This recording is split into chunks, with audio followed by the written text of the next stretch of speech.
As a language learner, there is something really special about being able to directly tell someone to do something instead of using the present tense. Bonjour, bonjour! I'm Keshi and this is Let Us Learn French, where we make French a little bit easier and a lot less confusing. Today we talk about l'impératif présent, or simply l'impératif. L'impératif présent is actually my favorite tense to learn. When I'm learning any language, it makes me so happy when I'm finally able to conjugate verbs in l'impératif. And I hope that you have fun learning it as well today. But before we start, make sure to download our guide on verbs and verb tenses in French. So in this guide, you will learn the most common regular and irregular verbs, the important tenses, and which tenses you should learn and at which point you should learn them. So you don't need to learn all the tenses in French, not even to be fluent. So this guide just breaks down everything that you need to learn and when. So before you conjugate any other verb in any other tense, you need to get that guide. And again, it's completely free. It's my gift to you. So grab it in the description below or in the first comment, and let's get into the video. First of all, what is l'impératif? L'impératif is a verb mood. So the term mood or mode in French, c'est un mode de temps.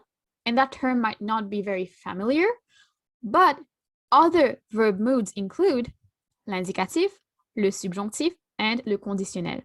So in simple terms, they are the bigger classes of tenses. So each verb tense will belong to one of those moods. For example, we have le présent de l'indicatif, but we also have le présent de l'impératif, ou le subjonctif présent, ou le conditionnel présent. So at its core, it's a verb mood, and there are two tenses in l'impératif, which are l'impératif présent and l'impératif passé. But l'impératif passé is almost never used and almost never learned. It is very, very uncommon, and I have actually never used l'impératif passé in my life. I don't think I've ever used that, and I'm a native French speaker, so that says a lot. So for now, you don't have to worry about l'impératif passé. You don't actually ever have to worry about it, to be honest, except if you're learning very, very advanced French. But for now, let's talk about l'impératif présent. And there are three different terms that are used interchangeably for l'impératif présent, and those are l'impératif présent, le présent de l'impératif, or simply l'impératif. So I said that l'impératif is just the mood, so the bigger, broader class, but since l'impératif passé is almost never used, a lot of times we actually just use l'impératif to denote l'impératif présent. And that's what I'm going to do in this video, or whenever I'm talking about l'impératif présent. So as from now, I'm just going to say l'impératif, but you know that we're talking about the present tense of that mood. So now, when do we use l'impératif? Basically, we use l'impératif when we need to tell someone to do something directly. So it's used when we're giving commands, orders, and again, it's very important to keep in mind that we're talking to that person or those people directly when we're making this request or giving this command. For example, I'm not saying something like, you should listen to me. That's not l'impératif. L'impératif is saying, listen to me. So you're directly telling that person to do something or to not do something. So it could be an affirmative command, for example, close the window, or it could be a negative command or order or request or advice. For example, do not close the window. But in both cases, we're talking directly to that person or to those people.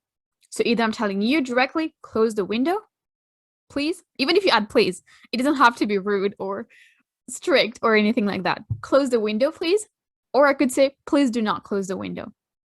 And again, I could be talking to one person or a room full of people, saying in general, please do not close the window, but I'm still talking directly to those people. Now, how do we use l'impératif? First of all, l'impératif is only used for tu, nous, and vous.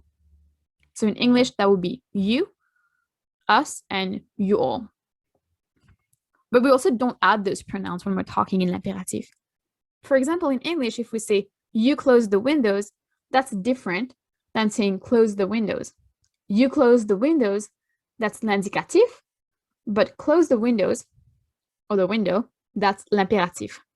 So we don't add the pronouns, but we use it to mean one of the three people, tu, nous, ou vous.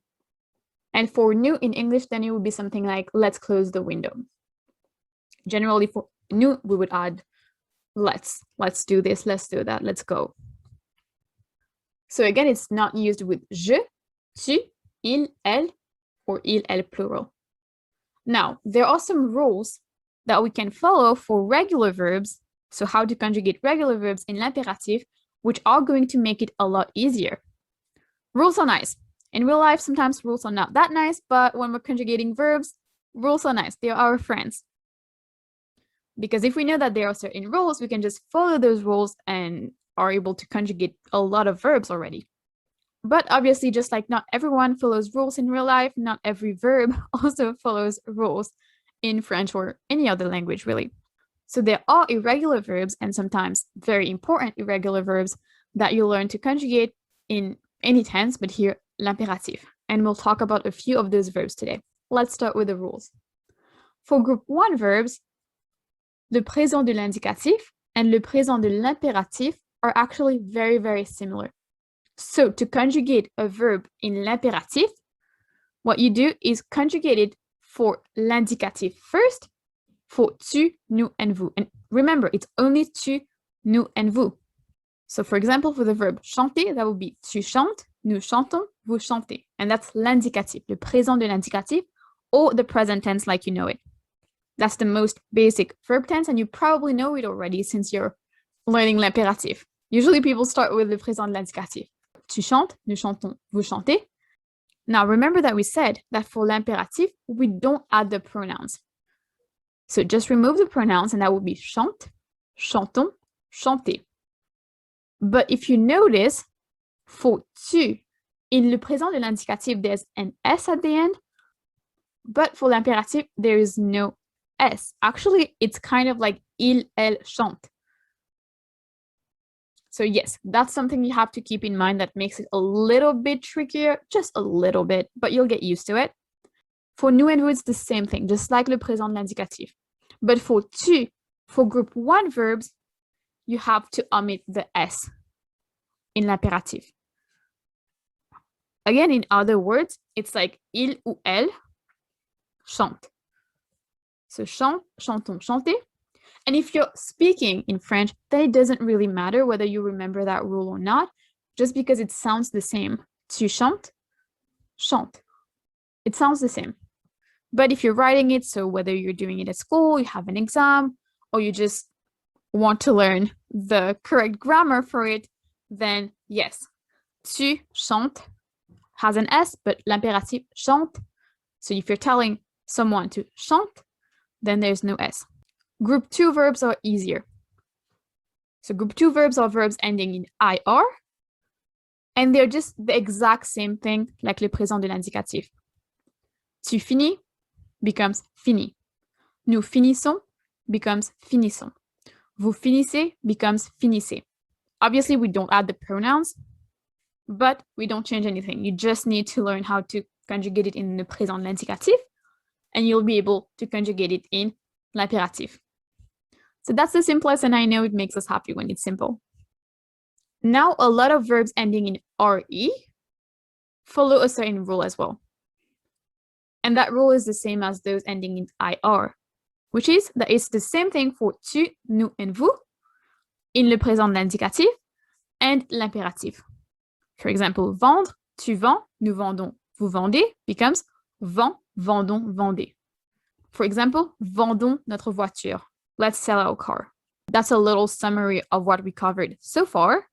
And if you want to take a screenshot, that's the perfect time to do it. Now let's move on. Something to remember is that not all verbs ending in IR are conjugated the same way. So we talked about group 2 verbs earlier. Finir. And finir in the present tense, so présent de l'indicatif, it was tu finis, nous finissons, vous finissez. But other verbs such as ouvrir and offrir, it's not tu ouvris ou tu offris. In le présent de l'indicatif, it's tu ouvres, tu offres. which is actually more similar to group 1 verbs, which are verbs ending in er, like chanter, compared to group 2 verbs. So a lot of verbs ending in frir or vir, or in French frir ou vrir, are conjugated like er verbs in the present tense. In this case, if they want to be conjugated like er verbs in the present tense, well, we'll also be conjugating them like er verbs in l'impératif. We don't add the s in l'impératif for tu. So, tu ouvres becomes ouvre sans s. Tu offres becomes offre sans s. Nous and vous stay the same. So, nous ouvrons, vous ouvrez, ouvrons, ouvrez. Nous offrons, vous offrez, offrons, offrez. Now let's talk a little bit about important irregular verbs. The first one is to go, aller. And that one is actually kind of similar. So, aller in le présent de l'indicatif is tu vas, nous allons, vous allez. In le présent de l'impératif, it's the same thing, va, allons, aller, but va does not have the s, usually. Yes, actually, if there is the I, which means there, then we have the s. So if you just say va à la maison, go home, then it's just va, no s. But if you want to say vas-y, then there is the s. And I feel like that's just because it's hard to say va-y. It just sounds better when you have the s, vas-y, so that's why they probably just added it here. But I know that it makes it a lot harder for everyone else learning French. But you know what? Don't worry about that too much right now. That's a little more complex and we don't need to worry about that right now. I just wanted to point that out in case you heard that before. And then you would be confused when I'm telling you that l'impératif is just va, va. But if that confused you even more, then I'm sorry and don't worry about it for now. Just remember that l'impératif présent for aller is va, allons, aller. Two other very, very important verbs are être, to be, and avoir, to have. And those are very different in le présent de l'indicatif and l'impératif. I just put both side by side so you could see that it's not the same thing at all in l'indicatif and l'impératif.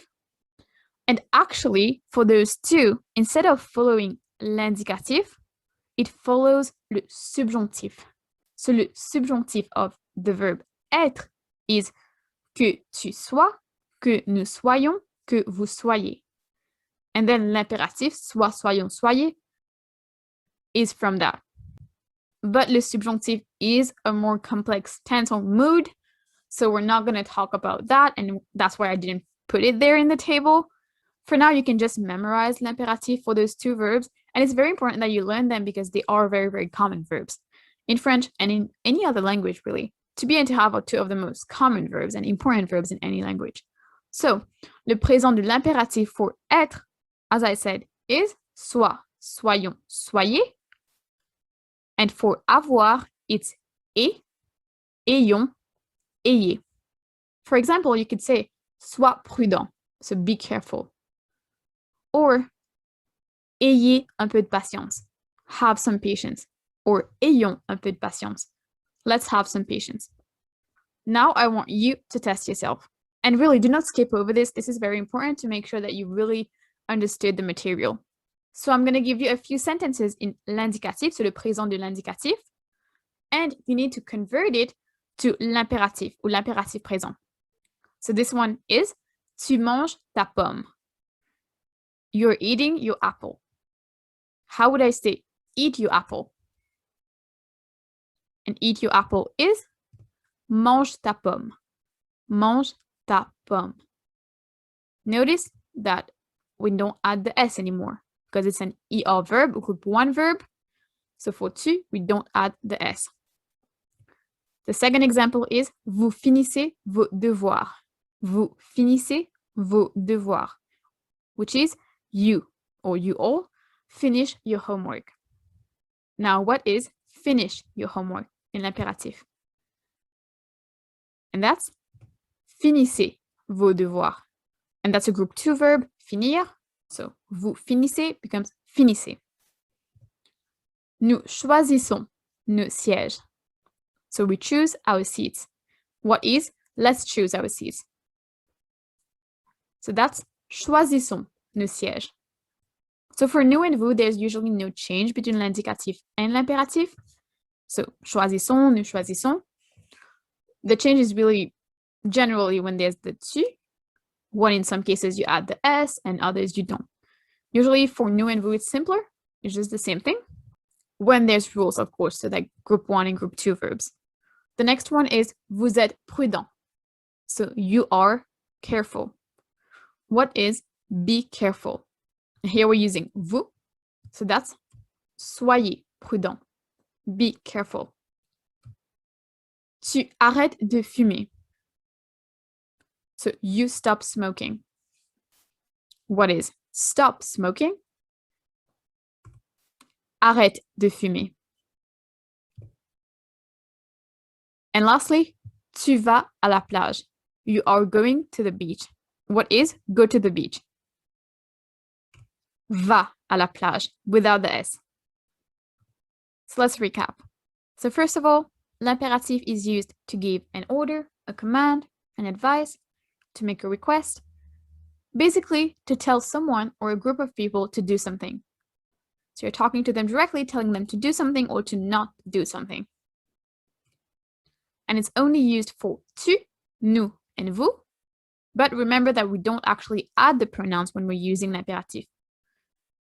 For regular verbs, we start by conjugating the verbs in the present tense, so le présent de l'indicatif. And then if it's an ER verb, then for tu, we remove the S at the end of the verb. For example, tu chantes. There's an S at the end of chante, but chante, sing, telling someone to sing, then there's no S at the end. So it's just C-H-A-N-T-E. Tu chantes, C-H-A-N-T-E-S, chante, C-H-A-N-T-E. But for verbs ending in IR or RE, then it says exactly the same for tu, nous, and vous in le présent de l'indicatif and l'impératif. Now for verbs ending in FRIR or VRIR, you have to be careful with tu, since they're conjugated just like ER verbs, like we said earlier. So verbs ending in ER, FRIR, or VRIR, for tu, we remove the S at the end of the verb. So be careful with those. And finally, we talked about irregular verbs. So verbs such as aller, être, avoir. So those are some of the most important irregular verbs, some of the most important verbs in French in general. So we learned how to conjugate those as well in l'impératif. So now what I really want you to do is, if you haven't already, download your free guide on verbs and verb tenses in the description below.